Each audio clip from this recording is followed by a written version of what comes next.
is it the sodium potassium pump that we talked about just then? Because, or what was the word? Run it back again. I thought it was something you said about a genetic something. Yeah. And it was a genetic disorder, which is a cystic fibrotic transfer factor. Cystic fibrosis is CF, and transfer factor TF. CFTF is a transfer factor. Which is that what we talk about there? I'm not sure. Or aromatic amino acid. Nice. Yeah, because only aromatic amino acid is what transports this all through the membrane, and that's what's missing because mostly people cook a lot of the food, and what nutrient would be there that's fragrant disappears. Or it's that fragrance, which is the finest, smallest molecule, which has such a marked effect on the body. You go places the big molecules can't get to. Yeah.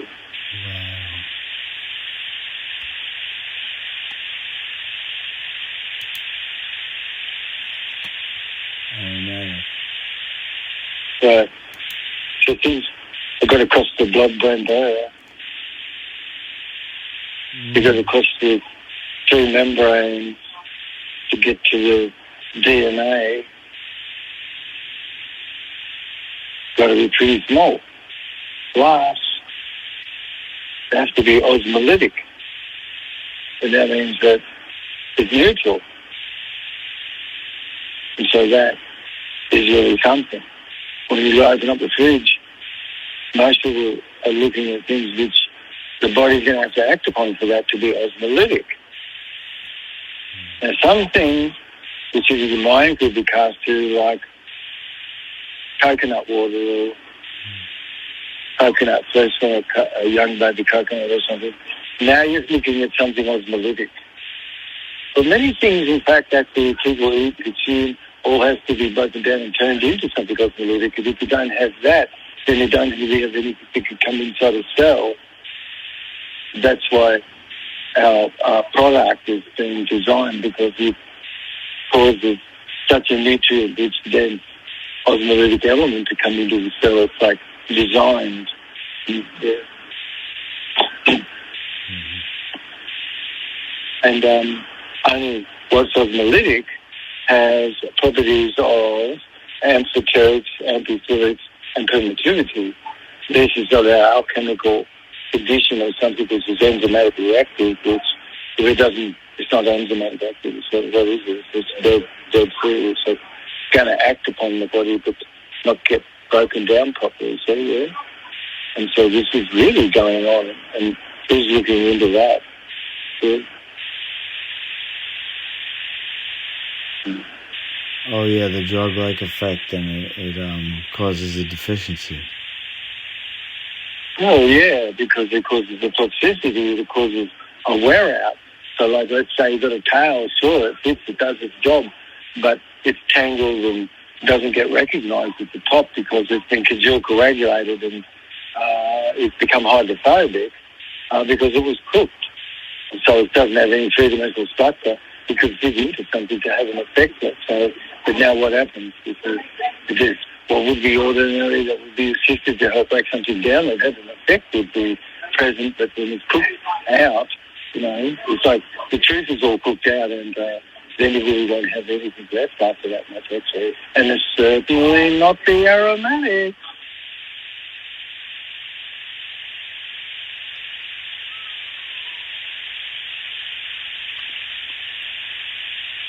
The fragrance, like coffee smell, pumped up out onto the highway. These molecules of that coming in the nostrils of a truck driver, and you just draw them straight to the shop. And it's so powerful, you see.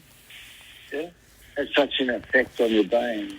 And so when we cook food, that's the substance that's actually just gets taken, quite a bit.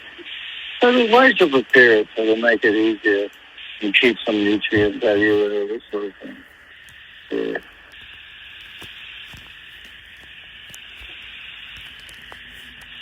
That's interesting. The smell is the aromatics coming out. It's the small, lightest molecules, yeah, to have the most marked effect like we're talking about. To command massive areas of your cortex's attention. Smell does, of fragrance, olfactory, yeah, and taste too. When any sensation comes in, it's really occupying quite a bit of cortex, and it does. And so, fragrance occupies the most cortex.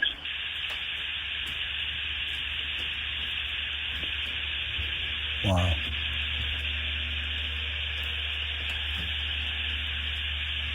None of us really meant to eat dead food, just all cooked out, roasted out. And Metcalfe with the 1901, nice bloke in Europe, he names a life colloid, which is L-Plantarum salivarius. He names those all Bulgaricus. And just, but it's just, but they knew about life colloid, you should have it in the intestine. People with good health had these. And they saw that when people did corned beef and cooked meats that took many hours of heat pressure and stuff like that, most people eat that for lunch meat and stuff, could show that they have certain forms of leukemia for 24 hours or something, because it just stimulates an enormous amount of white blood cells if we were to clear up that debris. Yeah. Wow. Yeah, sure.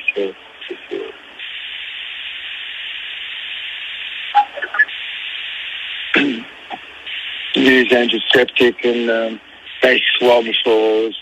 Everybody's here for. I use antiseptic and stuff. Some of that stuff is quite toxic, isn't it? Really, all the antiseptics, yeah, big time, huge, matter of fact. But what is it and how does it work? It works because it supplies a volt to anything it comes in contact with. And what's left after that? Just hydrogen ions.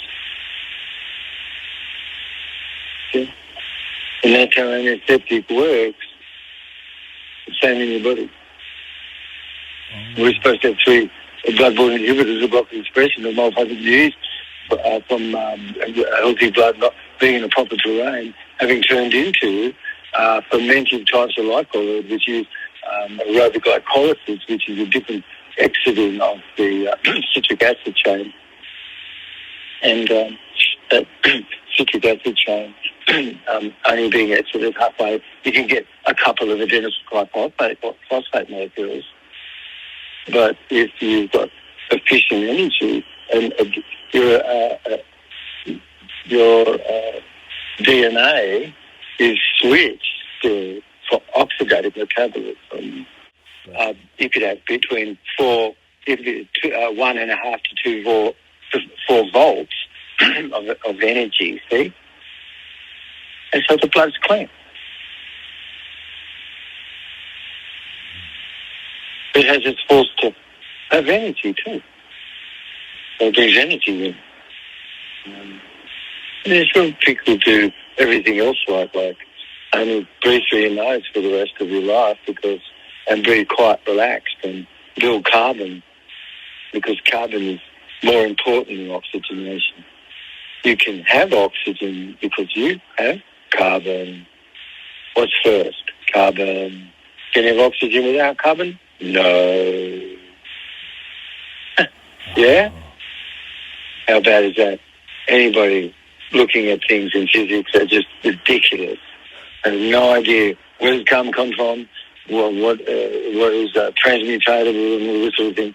So it's really just Flintstone science. And there's a carbon dioxide oxygen dissociation curve in respirology, and where hemoglobin has such an affinity for carbon, it just loves it. And it's just not going to let go oxygen. Absolutely not. It will not let it go. It wants to hold on to it. Now, cells could be starving of oxygen. Excuse me. And they've got to have carbon. Carbon is in the cell, and hemoglobin is just cruising past, and it's got a catch of oxygen. And it says to the cell, have you got any carbon? And the cell says, yes. And it says, how good is that? You could have some oxygen today, right there now, and providing the captain upstairs keeps carbon up in the cell, right? And he goes, yes, I hope the captain does. And everybody's asking the captain, please, breathe through your nose, slow down, don't overbreathe, don't rabbit breathe. Yeah? Imagine just for somebody that trained, everybody didn't train right. Why? Well, because somebody trained they only had one breath. They didn't have all these breaths. So most people, they never thought about that, like, oh, well, you run across a bridge only with one breath? Yeah, sure. Why not? You should. That's truly an athlete, yeah? Why not? You see? Because, like, you've got energy. You just did it with one breath. And it's like, could you look and feel and see how far somebody could go where the breath is, and finally where the breath lets out, actually what goes on before the breath next in, and things and such like this? And what happens when somebody did not do that? No. No, they train just to have one breath. That's it. So, it's just very different. So you build carbon, now you're going to have oxygenation. If you don't build carbon, you will not have oxygenation. And your body cannot be blood saturated more than 99%. It's already saturated as much as it can. So all this oxygen that people do, could they oxygenate their blood more by doing it? Absolutely not. It doesn't. Mm-hmm. Because why? Well, because hemoglobin is only a set point for its VO2 uptake, meaning its oxygen volume, oxygen uptake. And what can it do in a minute? How much can you transport in 1 minute? And that's like as you train and you get older, you get better and better and better. Mm-hmm. And what you did when you were 10 years old is going to be so good for you when you're 80. Well, because you built your heart. You built a big heart. Also, to an athlete, they've got bladder capacity more to withstand things. And so what is that? It's like balance, get back quick smart on your balance. See? And those people, psychologically, they get knocked off the perch, and you see they don't have their riding reflex active. And so where you ask kids to walk across a balance beam, and some kids will just fall over and accept the help just to be able to move a bit further forward, but they don't activate their riding reflex, which they could. And when you do, now suddenly become conscious, oh my God, but somebody consciously could be overriding their riding reflex. And so wherever if it gets out of balance, no matter what, it's like ranted or relentless, because it's sort of a kinesthetic, meaning feeling, auditory, internal, meaning dialogue inside, in a feeling loop, and not exiting, so sort of like ruminate, and but all our work is about quieting the internal dialogue down and being able to be the witness that looks over you and yourself and everybody else. Yeah, so very peaceful in the omnipresent state because you're not making any sound, you're just listening to everybody's sound, even your own. And that's amazing. So you develop this consciousness so that you're not looking through your own eyes ever anymore, but you're only looking above, looking down at yourself and everyone else. And then when you talk to somebody, you're looking back at yourself through the eyes of the person and the ears of the person that's listening. It's a very interesting thing. It's not like you're talking to somebody who's listening and they're drawing forward what's said. Yeah? And that's called listening speech.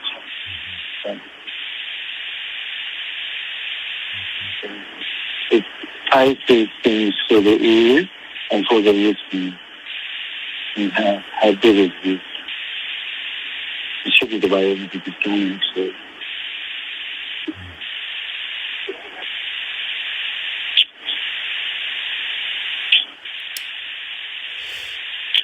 Oh, what we talked about in the last program a bit was the power of whole brain functioning, and that how happiness is where somebody's got a life story versus a love story, and they're going through life, and it's really they're looking for people who have similar values, and where value is conflicted, you could grow that value up.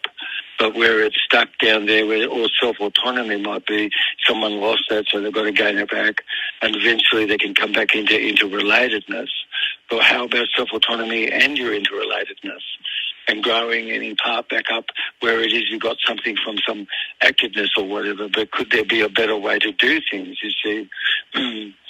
And so I always hear and see people kind of not really necessarily talking to anybody about the habit that they might have, for instance, like it could be gross because it could be seeking conflict, and in their language it could be very clipped, and they don't know that wanted to cross over into non-verbal communication and start actually being more super consciousness itself by being more aware of your non-verbal communication. And why don't you switch over to actually being more about your non-verbal communication, being a big part of actually everything that you do, or just as vital as anything to become more conscious of it.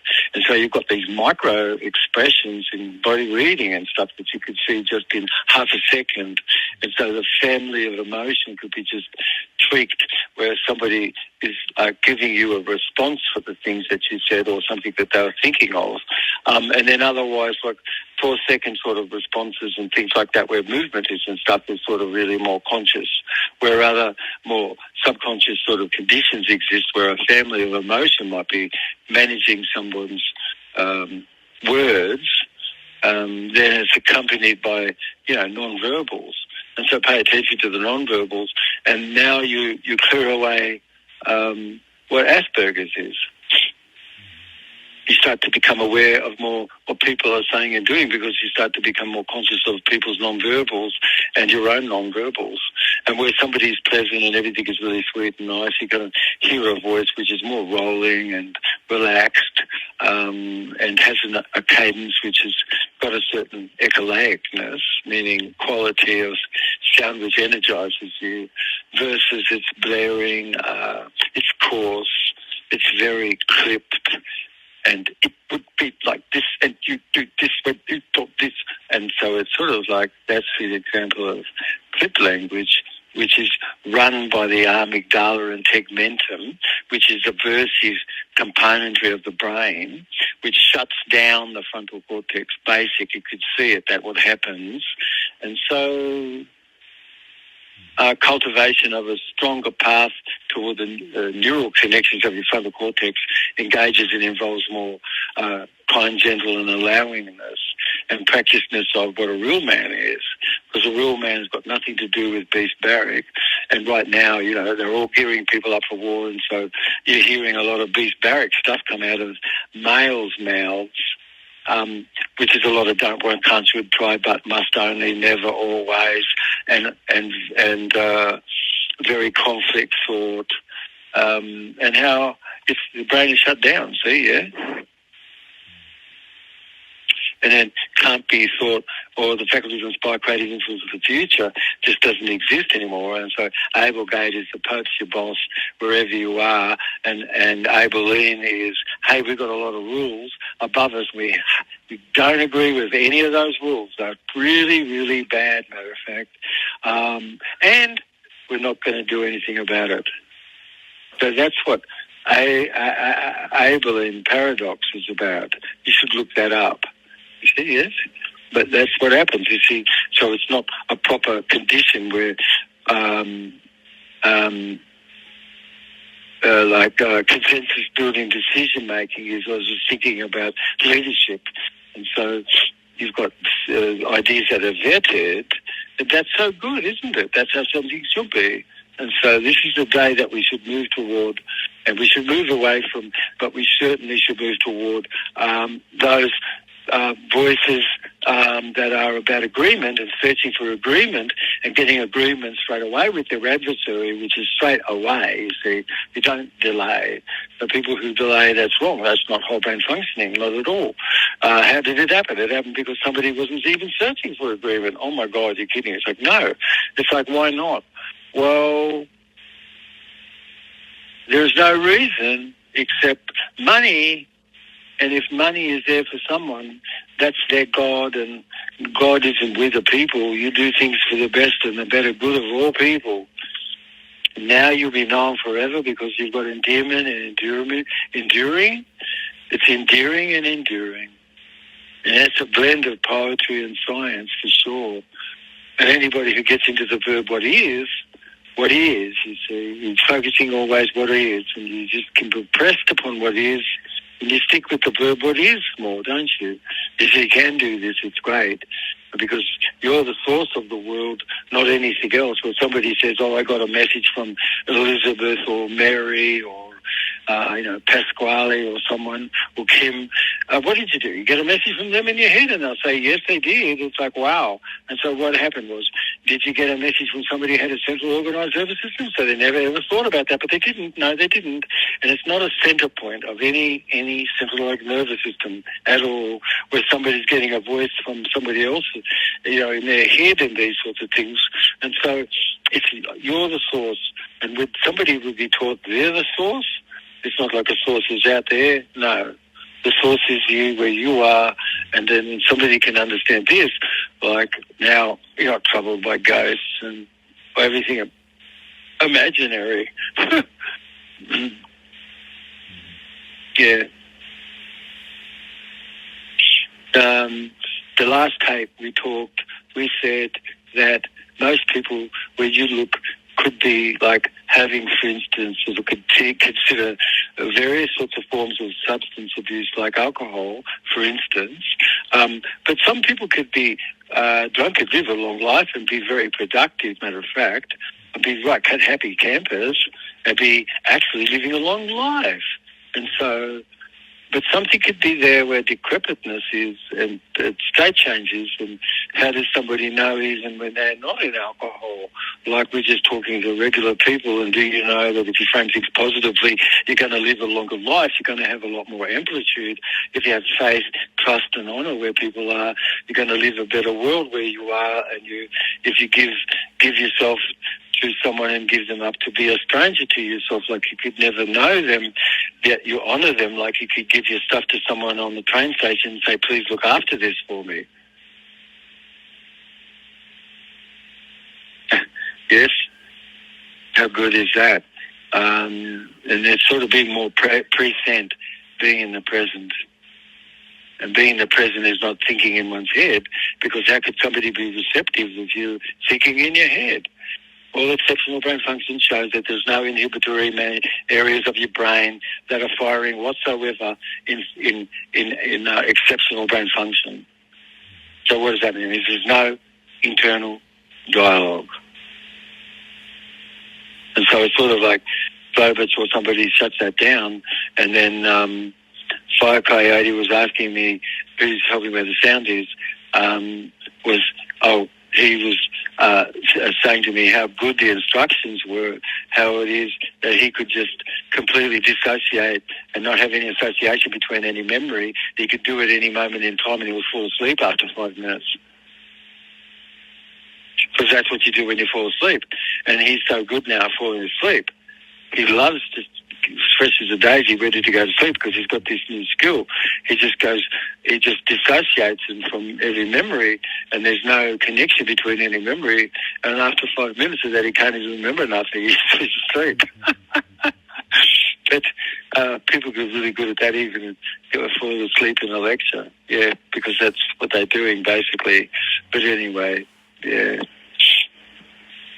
There's a psychosomatic part of everything. Like there's a soma part of it here too.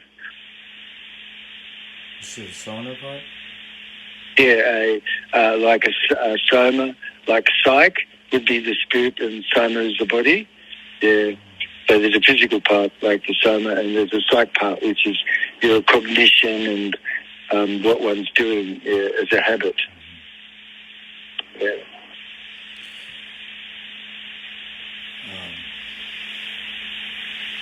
The part when you said it affects your thoughts or language affects the sodium ion channel? Yes, it does. Yes, it does. It releases. First, if you have a lot of don't want, can't, should, try, but, must only, and let's say you talk like this, then this is going to be clipped, and this is how you listen, and put your hands up down in the air. It's like, this is very clip language. And this is coming from the amygdala and tegmentum. The amygdala shuts down the septal region, which blocks and stops you from being able to be in your frontal cortex. Okay. So anger and frustration and annoyedness and inhibition and being dissociated and being fragmented, being incongruent is rife. And most people are not even thinking about that. Managing your own behaviour, my God. It's like, oh my God. But there's so much you could learn to be more congruent and be totally focused on unity consciousness rather than frozen logos. And now suddenly, all of a sudden, like even logos, it doesn't have any words to it, but you can say, hey man, that's unity consciousness from the symbols that they're using, you see, because it's about life, it's about love, it's about humbleness, it's about serving, yes? Yeah, that's right. And service is the first form of love. Everything else, what is it? It's like, no, you see, and so that's the dichotomy between you and who you serve. There should be a union where there is, and that's what love is. And love is the realizing that the bodies are beyond the body that you have, and all should know and be aware of more of that. If we were taught, then we wouldn't just commit suicide do a suicide assist and do all sorts of things where life is, because you're fearful of death, because you don't even know that's just going to sleep. How stupid, how damn stupid. It's like people want to make a huge thing about having a near-death experience. I mean, okay, big deal, right? Okay, big deal. And another thing is, like, many are doing what they can to try to pass an experience on, and they're going to get booed off the stage. They're trying to pass a memory on, memory. It's like, oh, please, get off the stage quick. Now, they'll never make it up onto the stage. Why? Well, because there's nothing structural. Nothing structural. See, we listen because something is very structural, honest to God. And does somebody know that? They better, because when they're trying to pass on memory, what are they doing? They're taking themselves out from being in the present and trying to have everybody else do that too. And it doesn't ever work. So where these people are at home, where their family is, everybody gets really, really, really, really bored with George and Mary and Ralph and Jane and everybody. They get bored of them. Why? Well, because they're talking to try to pass an experience on. They're thinking themselves a storyteller, and God help us, they've got nothing to do with a storyteller. Because why are you not pacing and leading where things are? How come you're not giving somebody a choice where something is to be able to hear what they say? You see? Yeah? Right. And another thing is, they'll say they went to heaven. And it's like, oh, wow, that must be the latest abominable sorts of Gilgamesh or whatever, or some statue. And it's just popular at the time. It's like, and words is coming out like Pavlovian conditioning. There's not a single thing of logic or anything behind it whatsoever. And also maybe not even any ethic either. So when you listen to these politicians and things, you can hear somebody who's good for their soul, because she or he is going to be talking about agreement. Absolutely. But they're going to be seeking agreement immediately, not messing around, having lives lost. Why? Because you weren't in the front of your brain? Get into the front of your brain immediately. Right now, you're serving all of us. You've got to be the best. Why aren't you an athlete? Isn't it that you send your best athlete to the Olympics? What do you want to do? Send somebody out there that can't use their brain properly? Please, excuse me. All right? That's not the reason why they got there.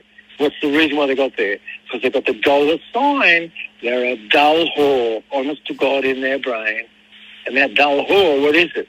It's two masters. Yes, it is. And so there's no ka-ching, ka-ching, it's a sound. No. Because that really comes from, power. That's your social power. That's your ability to be able to socially influence people. And can you do that? Yes, you can. If you're in rapport, if you pay some need, if you really are focused where care is, and you're coming from care, it's going to get passed on. And otherwise, why would be a reason for anything to get passed on that was no benefit, God help us, you see? So it doesn't get passed on if there's no benefit. And things get passed on if it's a benefit. So first, only from, like in Israel, like in Palestine, and like in, various regions where people are stateless, like the region of Myanmar, where the Rohingya in Rakhine area have been made stateless by the stupidity and unethical condition really, truly. And look, I know that when you've got vegetarians, they cannot stand the people who kill animals. And if you've got one people that kill animals and one people who don't, it's just, oh my God, the value's there. How did it happen? It got to happen because somebody just wanted meat eaters there, and they brought people there as chefs and all sorts of things, and they didn't care. And they made their bourgeois, and it was the people were mainly completely vegetarian. And now they will start bringing other culture in and things, and now you have a mess. But people have a right to be where they are, and they should be given rights, and so does animals also, you see, yeah? That's right. But they should be not stateless, that's all. And these are called bye-bye laws. And bye laws are way down at your ankle level. It's an extremely low order verb. Okay, so where laws are bylaws, where does that come from? Private company, that's all. And that private company can make their own laws, like Smith could make their laws or whoever. Yes, Smith Company or something. Okay. But now of is reserved for more like at least something true, closer, it's a higher order verb. And so what's that it's left for common law and for international law and bodies that have laws that are written from of. Okay, so they're all bodies of corporations, but they're reading about what's international law and international standards, and they use the word of, international law of. Okay, so of is higher than by, but of doesn't have what from does. From. You're from the earth. You're from the land. You're from your mother. Okay? You cannot use another verb there. No, you can't. Because everybody knows you're just talking about fiction. Okay? All right. So now, nobody said you're of, and nobody said you're by. Okay? Now, these are very low orders, and it just means that we, the people, with the Supreme Court in Israel and the Supreme Court where Palestine is not met. No, they haven't. And what's going on? A group that's just been controlled by one group? A monopolization? Yes. So there is no conspiracy. How bad is that? But that's been used to distract fully away from what truth is, and that is the sacred cow, you see? And that is you and I. Yeah. All the maturity wants to look the far away. But if you've not organised yourself, which you haven't, how bad is that? Nature's going to regulate you from outside. Why? Because you are not internally regulated. No, you are not. And that's communism. Why? Well, because you're going to get taken over. Why? Because you're just a corporation. Why? Because now you can't speak in court. Somebody has to represent you. Oh my God, please. Can you represent yourself? No, that's insane. You cannot represent yourself. That's stupid. You can speak for yourself. You can have a claim. Now, if you have a claim, why should it be called a complaint? Was it a complaint? Yes, it is. Why? Well, because you're under a corporate contract and you have abridged your rights, and that is fascism, communism outright. Okay? So call ism whatever you like, but an ism is evil as cat poop. Stinks. It really stinks. Why? Because you can't put living with the dead. That's a maximum of law. It's an ecclesiastical condition. You must put only a rabbit with another living being, and you cannot put a rabbit with a chair. Okay? And so that's what they're doing, mixing up government, thinking that government is from we the people when it's not. When you mix up corporations and when you mix up people who are PACs, and then they try to control their candidate, which you could often always, but never not, that's not the case. It is. Okay? And so it's an elected, and it's a dirty, filthy, disgusting friggin' word. Get rid of it. Why? Because did you elected when you get your orange from the bin? No. Did you elected to do to take a shower? No. Okay. Because why? Because there's a higher verb, and that's called selected. Okay? When you see with your eyes and you elect and you ted, that means you did it. You selected. And that is what your hand does in a bin when it selects something. And so when somebody says they were elected, what does that mean? That means you were fooled like crazy, probably. Why? Well, you didn't even have a say in anything. That's what that means. So please, why don't you get over that and actually build a system that works proper? To grow up and get out of the hypnosis that you're in and get re-hypnotized to be something which actually is about unity consciousness, something that works. And now your voice, it's going to be positively framing things for sure. You're going to be looking at what the solution is. And what is innovative? And don't just be spouting some view, which is groupthink. And so Johnny's marching off to war, but Johnny doesn't want to go to war. Johnny's marching off to war, but he doesn't want to go to war, right? Groupthink. That's right. Everybody wants to just go along with what they think is cohesive, and that is what the Abilene paradox is about. Okay? It never would have arisen if it wasn't something where it's just centralization of leadership, which does not work and has got nothing to do with nature whatsoever. Okay? So anyway, so one day everybody will always have like shoulders, like tummy, and things are proper, which they're not at the moment. Yeah? It's all brainwashed, feeble-minded out. And because of monopoly. And it is because the Administrative Council, which sits above the Legislative Assembly, when did that sit last time to give instruction to the Legislative Assembly? When? Tell me. Why doesn't somebody who hears this look it up and see if they can find that out for you? And who's speaking? Me. I'm with the people. Where else is the voice? Way down at your ankle level talking about the cost of weapons.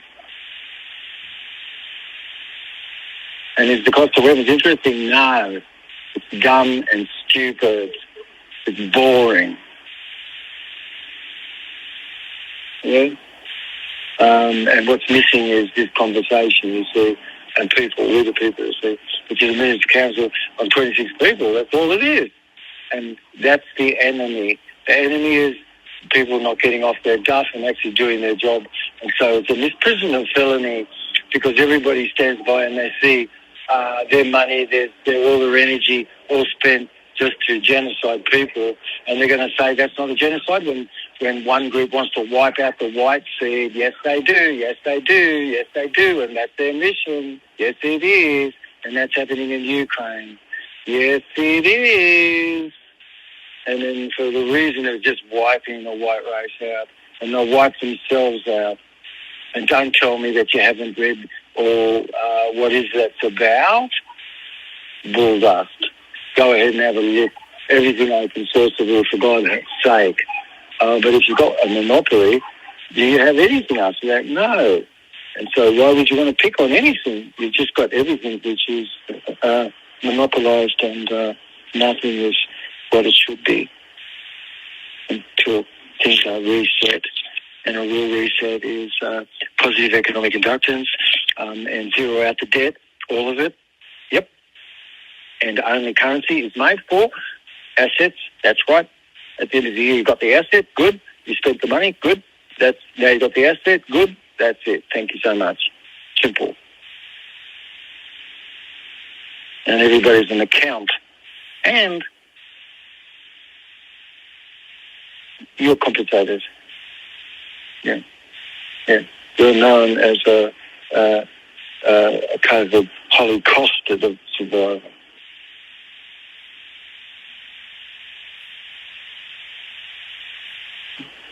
So, anyway, so your new day could be, see?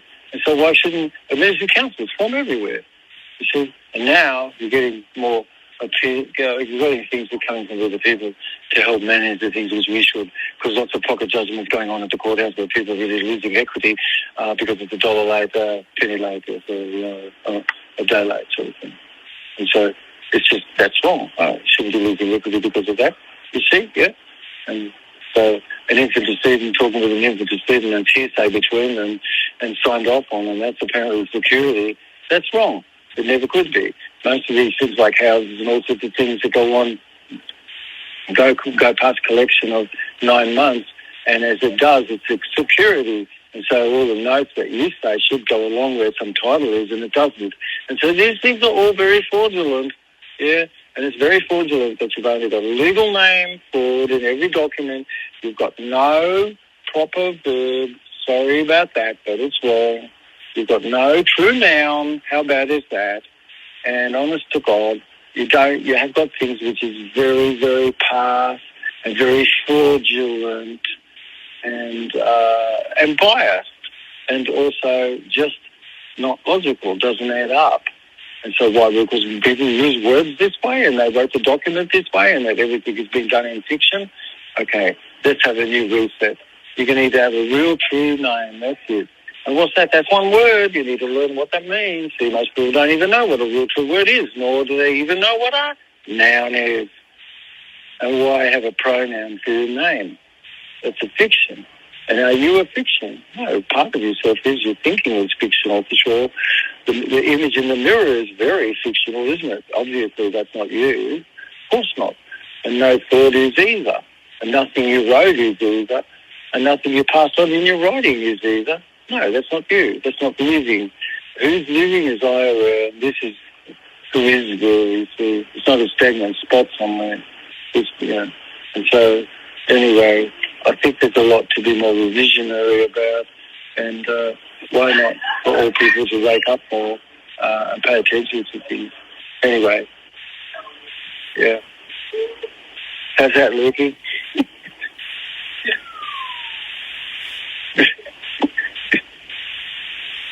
What could I add?